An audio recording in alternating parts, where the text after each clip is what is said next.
BB7 the great ஃபினாலேக்கான அடுத்த promo release பண்ணியிருக்காங்கங்க.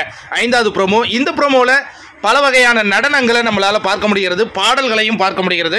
அதாவது இது எல்லாமே எக்ஸ் கண்டஸ்டன்ஸ் இவங்க செய்கிற அந்த நடன காட்சிகள் தான். இந்த ஒரு ஸ்டெப்பு வந்து பயங்கர வைரலாக மாறுது. அது யாருன்னு நான் கணிச்சேன்னா இது எனக்கு தெரிஞ்சு பூர்ணிமாவாக இருக்கும் அப்படின்னு நான் நினைக்கிறேன்.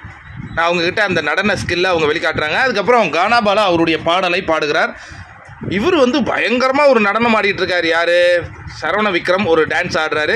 இந்த மாதிரியான அந்த காட்சிகள் போயிட்டு இருக்கும்போது ஆர்ஜே பிராவோவின் என்ட்ரி. அப்போ வினுஷா இருக்கிறாங்க, எல்லாருமே வராங்கங்க. இப்போ எல்லாருடைய பர்ஃபார்மன்ஸும் இந்த ஸ்டேஜில் இருக்குது அப்படிங்கிற மாதிரி காட்டுறாங்க. குல் சுரேஷ் தான் ஆல்ரெடி அவர் ஒரு பர்ஃபார்ம் பண்ணிகிட்ருக்காரு.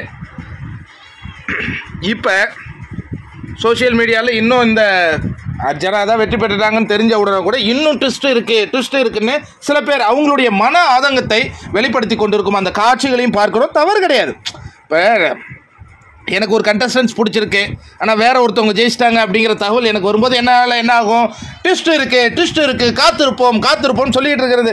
இது வந்து ஒரு விதத்தில் வந்து அந்த மனதை சாந்திப்படுத்தி கொள்ளும் ஒரு நிகழ்வு. அதே மாதிரி தான் நான் அவங்களுடைய கருத்துக்களை பார்க்குறேன். ஏன்னா தவறு கிடையாது. அவங்க இவ்வளோ நாள் ஒருத்தவங்க ஜெயிப்பாங்கன்னு நினச்சி இன்னொருத்தவங்க ஜெயிக்கும்போது மனம் என்ன ஆகும்? கொஞ்சம் வலிக்கும். அதனால் ட்விஸ்ட் இருக்குன்னு கத்திக்கிட்டு இருப்பாங்க. கத்தி கொண்டு இருக்கட்டும், நல்லது, தவறில்லை. ஆனால் அர்ச்சனா தான் வெற்றி.